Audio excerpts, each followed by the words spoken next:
Welcome to Berlin Briefing, and surprise! You might have seen me here at this desk a couple of times before, but today I'm going to guide you through this discussion. I'm going to be your host. My name is Giulia Saudelli, and I'm a political correspondent here at Deutsche Welle. But fear not, your regular Berlin Briefing hosts haven't gone anywhere. Michaela Küfner, DW Chief Political Editor, is here, and Max Hofmann, DW's Berlin Bureau Chief. Thanks for being here with us. You've been very busy this past few weeks, following very closely the big players in German politics, the Chancellor, the Foreign Minister, so you have a lot to talk about. That's why I'm here sort of asking the questions, and you are going to give us your expertise and answer all those questions. And there are a lot of things to talk about this week.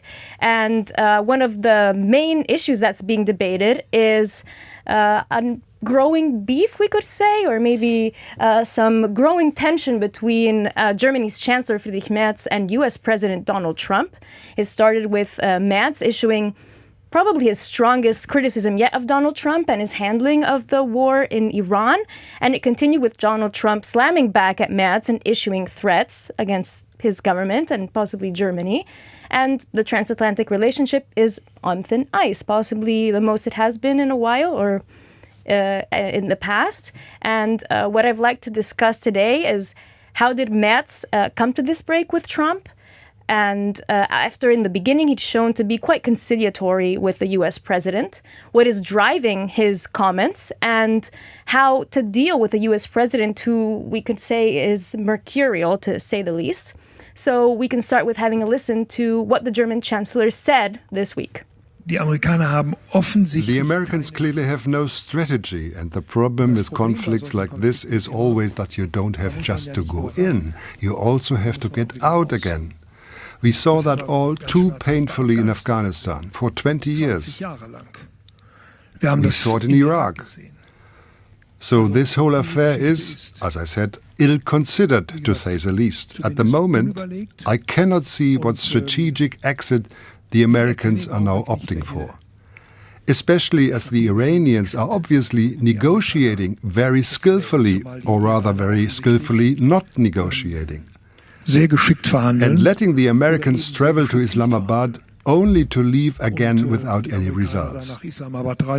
An entire nation is being humiliated by the Iranian leadership, in particular by those so-called revolutionary guards.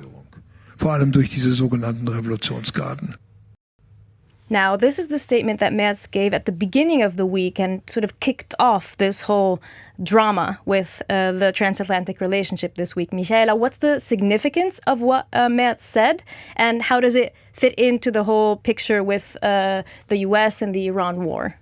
Well, what's now becoming a problem for him is that he actually said what he was thinking. And the setting was very important because this was in front of a classroom.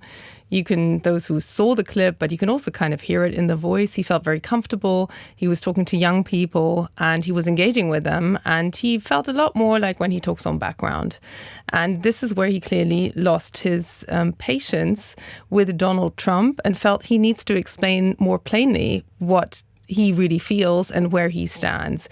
It's a tough crowd when you're faced with young people because they ask very direct questions. They have very little understanding for political complications and diplomatic entanglements. And that's where he spoke so plainly, but that of course came across like an insult. And later in the day, that's where I was. He joined his conservative bloc, which had a kind of a workshop talking about reform projects. And there he got asked specifically whether he's disillusioned. And in this even more formal setting, he hadn't really come back on track to being more diplomatic about his criticism about Trump. It's not the first time that he's spoken of a lack of preparation of those talks. It's also not the first time that he spoke about there being no plan for Iran, but saying that this whole nation, the US, is basically being humiliated. And just the way he said it really didn't go down well in Washington. Yeah, I think the word humiliation really struck a nerve there. That's what sort of caused a lot of the uproar.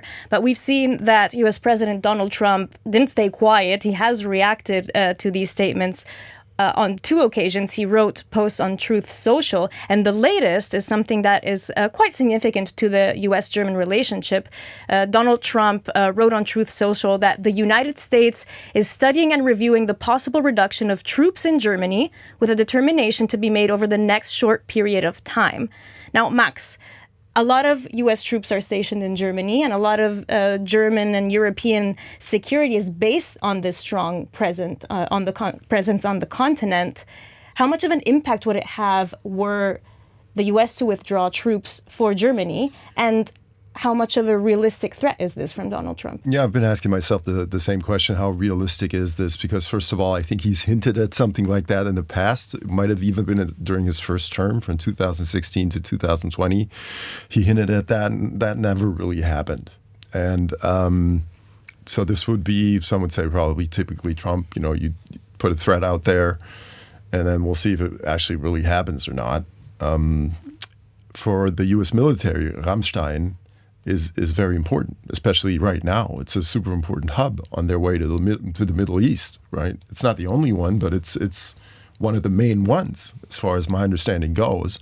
So just scrapping that because you hold a grudge towards the German Chancellor because he said something in front of a school class, I would say the top military brass in the United States would probably disadvise and say, this is not worth it. We need that. But still, if it were really to happen, there are 2 main pillars of implication, if you will. The first one is, of course, that as long as you have so much U.S. troops on the ground in Germany, it's also added security. If Russia were ever to adventure to Germany with some kind of attack, the United States would be more inclined to react because they're here. There's something at stake directly. Yep, they're here. That's one thing. The second one is not as big, but the local economy around Ramstein depends on the base and profits from the base as well. And there are strong friendships and connections over the decades. But that's not as existential as the other part. And Friedrich Merz reacted to this and to the other statements made by Donald Trump, who basically said that Merz doesn't know what he's talking about, that Merz doesn't understand that Iran is pushing to develop a nuclear weapon.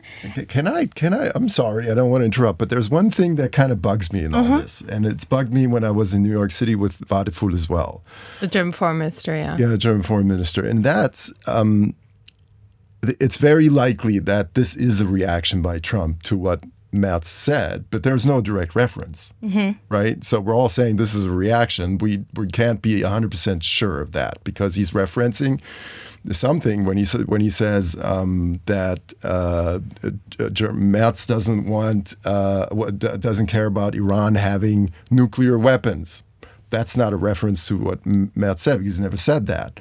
You know what I mean? So it's likely this is kind of a reaction to what Merz said, but we don't know for sure. I think it's never been confirmed or anything like that. But then again, do we believe in coincidences? No, it's likely. I mean, fair enough, yeah. But to that point, Merz spoke, and he mentioned 5 times in his short speech how important the transatlantic relationship is, how strong it is. But let's have a listen to what Merz said. Iran must come to the negotiating table. It must stop playing for time. It must no longer hold the entire region and ultimately the entire world hostage. Iran's military nuclear program must be brought to an end. There must be no more attacks against Israel and our partners in the region. On all these questions, we are in close and trusting contact with our partners, including and especially in Washington.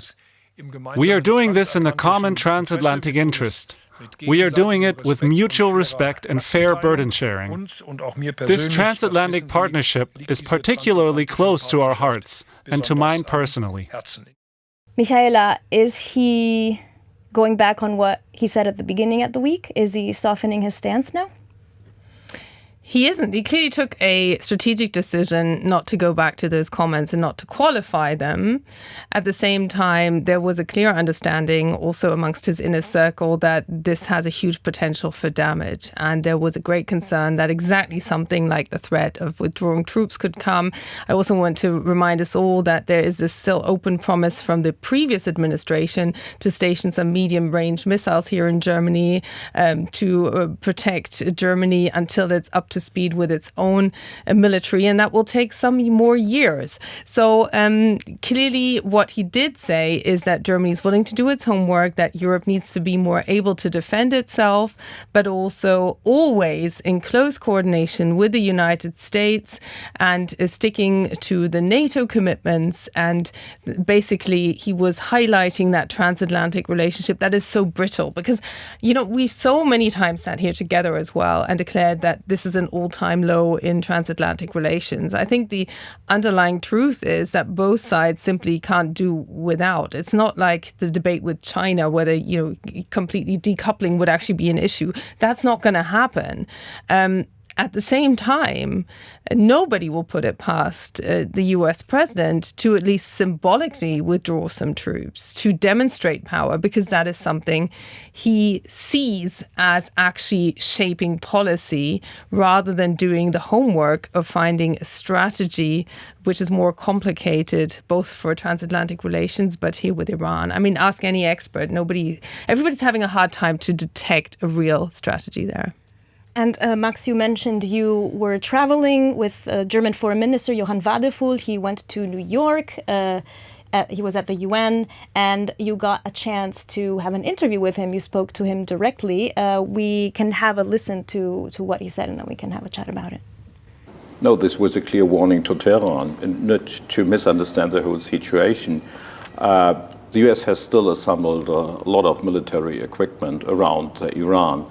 We are now in a ceasefire situation, fortunately, but this time has to be used also by Tehran. And what we currently see is that Tehran is playing for time and not really negotiating in a way which is necessary and which is needed. But I mean, the word, and Donald Trump, the U.S. president, and his administration, chances are the term humiliate is not going to go down well there. Do you think it's the right choice of words? It was addressing the behavior of Iran, and it's a bad behavior, what Iran is right now doing. And they are, as I said, misunderstanding their position and overplaying their role. So this is what the Chancellor has said. Now, Max, Wadephul seemed to imply that Merz was actually criticizing Iran with that initial statement where he mentioned the US being humiliated. Do you believe that his interpretation is correct? When I asked him that question, I was prepared that he would answer in that direction because he had said something similar in the morning at a doorstep. So it's kind of his first interview of the day.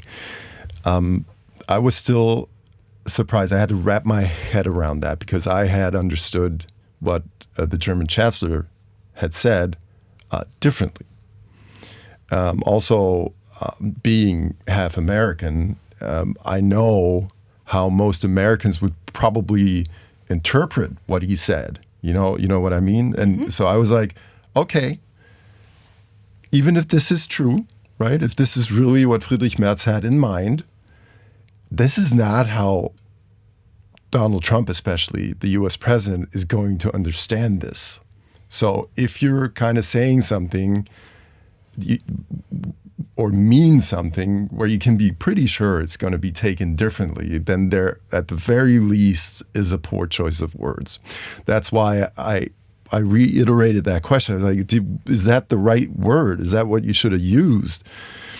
And the rest is kind of speculation. I know that the main criticism especially from the German Foreign Minister, Johann Wadephul, who I interviewed there over the past weeks, has been obviously directed towards Iran. He's always, also at this trip, always focused on the U.S. being a core partner, a friend, and he's still going down that path.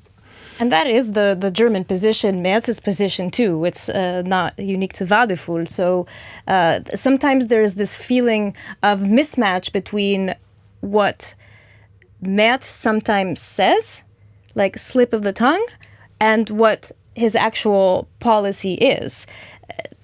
What does this speak to in terms of Merz's communication? Do you think this was him making a clear choice to say, I'm going to take a tough stance now, or was it just him speaking a bit too freely? The latter in this instance, but he has taken a tougher stance. Just to wind back a couple of weeks, when Trump made that post about erasing an entire civilization, Friedrich Merz was actually willing, and that was quite something, to see this as a rhetorical part of the strategy towards Iran. So he fully excused this comment, which frankly, for a German chancellor, given Germany's history, is quite shocking. But he did that, and this got him a lot of criticism. And since then, he's several times publicly stated that he cannot see a strategy over Iran. So this was mounting frustration. Now add his personality, where he does try to really tune in with an audience. And in hindsight, and it's a beautiful thing, it was a lot more high risk than anybody around him expected to sit in front of a classroom who asked really straight yes or no questions. And you can't really not answer young people's questions. I don't know, if I have a feeling that it looks bad when you don't want to duck a question of a teenager. I mean, I try it every day, but it just doesn't work. And tell me about it. So, but what I found really interesting is that just 3 hours later, he then is in his usual setting and responding to a question about whether he's disillusioned, he picks up the disillusioned again. And he did the same. He had a suggestive question when we were talking about the Gaza conflict. He got the suggestive question whether Israel was doing the dirty work, and I quote, for the rest of the world. And he picked up that phrase and said, yes, it is the dirty work that they're doing there. And that got him a lot of criticism. So he is sometimes careless in his comments. You can see his diplomat-in-chief trying to contain that, although that was after that initial day of Merz comments. The posts from Donald Trump followed after that. And today just a couple of minutes actually before we started recording this, he is trying to contain this as best he can and hoping it will go away again. I believe that was definitely a direct response by Donald Trump, but I guess the German side believes they could just get lucky. Donald Trump says a lot of things and then doesn't act upon them. And the big question now is, was this a week of political drama and soap opera? Because to me, it feels like we sat through that. Or will there actually be hard consequences following? And certainly the atmosphere is a lot tougher now. And although we know that the German Foreign Minister Wadephul in Morocco was on the phone with the U.S. Secretary of State Marco Rubio, so clearly we haven't seen kind of the relationship fall off a cliff over this. And that's something that we're hearing a lot, sure, as high profile and as mercurial, I think you put it that way, as the U.S. president is. And geez, if I may say that, talk about double standards. I mean, Donald Trump is someone who really does speak his mind, whatever comes through, a stream of consciousness, but expects the German Chancellor apparently to be very careful with each word he chooses. So double standards there. But back to what I wanted to say is that and I'm sure Michaela hears the same thing, that the relations on the working level, below Chancellor, below President, with the U.S. administration aren't that bad, actually. And that would be, between Rubio, for example, and Wadephul, or even lower. That those relations are a lot more predictable and better than what you may expect when you just observe what's happening at the very top. And to that, if we look at the situation at home for Friedrich Merz, it's not looking great. His approval ratings are very low. The economy is not doing great, and he made it one of his main pledges for his campaign to restart the German economy. And with the situation in Iran and the Strait of Hormuz, that is already having and is likely to have an even bigger negative impact on the German economy. How much is it time for Merz to say, enough? Can we find a solution here? Because otherwise this is going to damage me and my government personally. Well, he is trying to do that at this moment in time. First of all, I want to throw all of us optimists a bone. 0.3% growth in Germany, not great. It was 0.4% last quarter, but it's not as bad as everybody feared of Iran. So the effects aren't hitting as hard. But the wider point, of course, is Merz cannot afford not to have good relations at the top level. And it was part of his hallmark as a chancellor when he came in, and he celebrated this as a huge success last June when he went to see Donald Trump for the first time in the Oval Office, that they really hit it off. Merz has a CEO style of communicating. He's a businessman as well. He once left politics because he lost out to Angela Merkel and then came back to become German Chancellor. But in between, he really speaks the business language, the business body language. He's very tall. Several people in the US who are in the know told me that really plays a role. So that also worked against... with Trump. Huh? With Trump, it plays a role. Yes. Yeah, absolutely. Olaf Scholz was very short. Not that was the only problem of the past government, but, these things matter to Donald Trump. They do, even though we don't want to look at them, they do. Now, his popularity was worse than his predecessor, Olaf Scholz's and Angela Merkel's, to start out with. He started low and then he fell through the floor. He's down at 21% now. That's a historic low for a German chancellor. And then when you look at it in a wider perspective, his entire government and confidence in the government is at 15%. So it just looks even worse.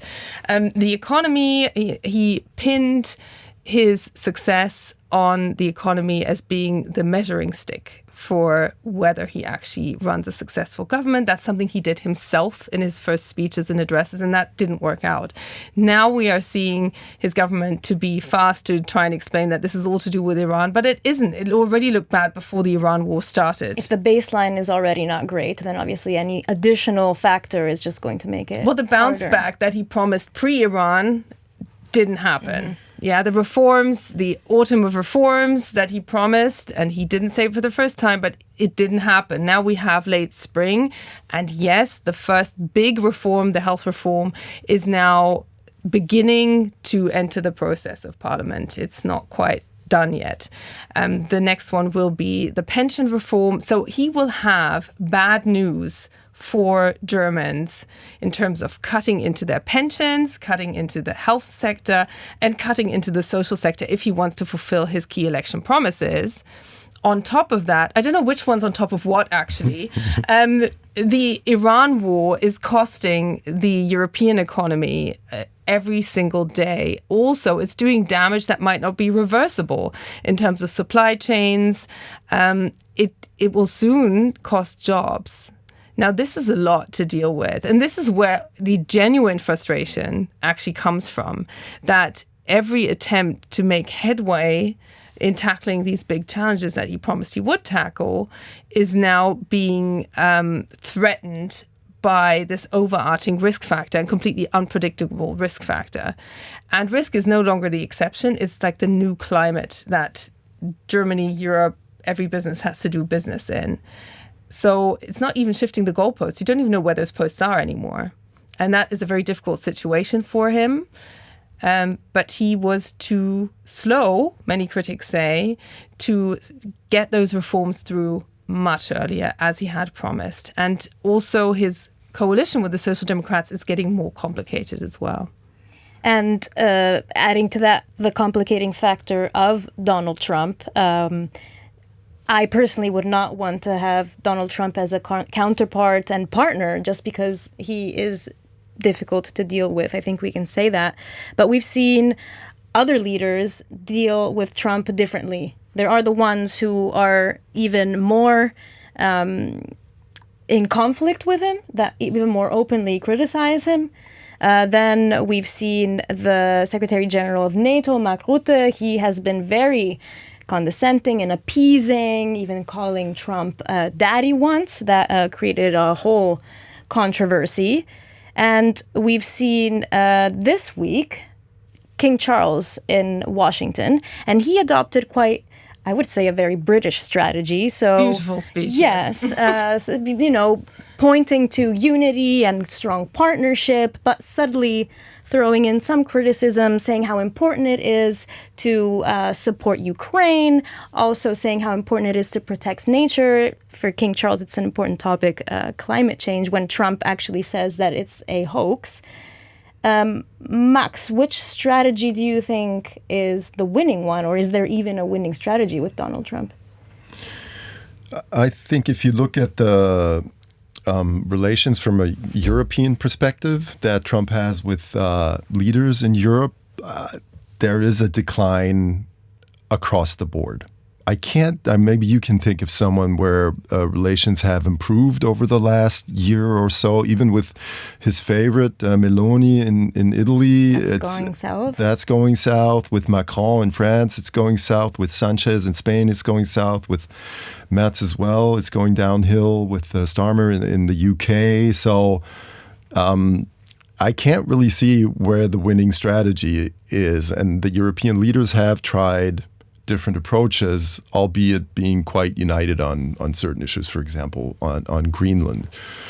So I would probably not be the best person to advise anyone how to improve relations with Donald Trump. It's also not my role here. But in this situation, I think we all agree that it is extremely difficult. The silver lining kind of for you, if you are a leader like Merz, is that Trump's positions can change very quickly on these things. You know, you're his friend one day, then you're the enemy the next day, and the day after you might be his friend again. So I think what Merz is doing right now, and also Johann Wadefuhl, just holding steady, always emphasizing that the United States remain a friend. Have been for many decades. That's probably not wrong to try to do that. And of course, a country is much more than the leader, you know, and there are many friendships between the United States and Germany, and there are many ties, and those remain no matter who is the president right now. And then you have other working levels where you can try to fix things and work it out. Yeah, and that goes down to even partnerships at the city level. I was traveling with the previous foreign minister a couple of years ago. We were in Houston, Texas, and they have partnership with cities in Germany. And this is another level that politicians are now working on to create and keep alive that connection. And even economic partnerships, there's a lot going on at the more local level. Yeah, but I put to pour a bit of water into that wine because we mentioned teenagers, Michaela and myself, I have full disclosure, we both have teenagers, I think we can say as much, is that those exchange programs, you know, where you really try to foster kind of the relations on that level between the two countries. And by the way, also how my parents met back in the day. That is declining. When you talk to students right now who would have said, I would like to go to the United States for a year before I do my diploma and all that, a lot of them now say, I'm going to Canada. Mm-hmm. You know, because I just found the situation with the visas and the hostilities, and it's just so volatile. And so people here are a bit scared of sending their kids over there to the United States. It would not have been an issue, you know, 5, 6, 7 years ago. And so people are looking for alternatives right now. Canada is probably the main alternative. Yeah, and we've seen a drop in tourism towards the United States for all these reasons. To run it up a little bit, Michaela, how do you see the U.S.-Germany relationship in the medium term? Is it going to remain on unstable waters until things improve, or is Germany going to increasingly make itself more independent or just less reliant on the U.S.?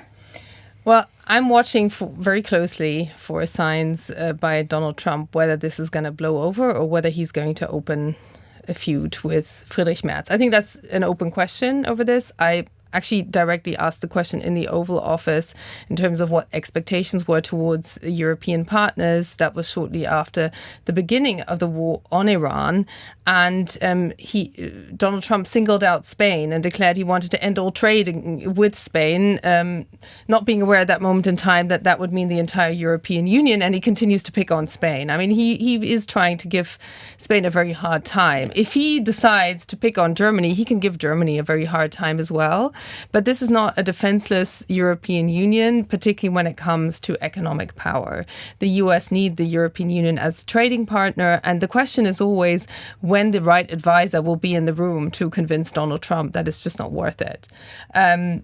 That to me is the open question at this moment in time. It would be really destructive if there was a downward spiral in relations for all sorts of reasons. The key reason, of course, being that the Strait of Hormuz is an issue that affects absolutely everyone. And whereas countries where food security is a huge issue are most affected, the poorest people in the world, as so often, actually almost always, are bearing the brunt of this. It's very much, more than a first world problem here, because it could really harm the German and the European economy. And on the relations between Friedrich Merz and European partners, never underestimate the power of necessity. He completely sees eye to eye with Emmanuel Macron and Keir Starmer when it came to bringing together what could be an alliance that helps secure the Strait of Hormuz. The first German minesweeper is just heading in that direction. It's just left the harbor here. So these countries will work together out of complete necessity. Germany is still the largest economy in the European Union. It's the third largest economy in the world, despite being way below the 1.5%, which is the average growth that we have seen in the European Union. So it's definitely underperforming. The good side of that is there's a lot of potential still there. So if Friedrich Merz manages to create a more positive atmosphere here in Germany by achieving key reform goals, he may be able to bring more stability into the German economy, because the mood is really bad when you talk to German industry representatives. Mm-hmm. They are really disillusioned. They really expect a lot more, a lot faster. Interestingly, Friedrich Merz then goes on the record and says, I'm determined. I know we have to be able to do this because these are the only parties who can form a majority, also against the far-right Alternative for Germany, who keeps picking up in the polls, which has now become the largest polling party, surpassing Merz's conservative bloc. This is a huge concern here, because then we get to the very stability of German politics.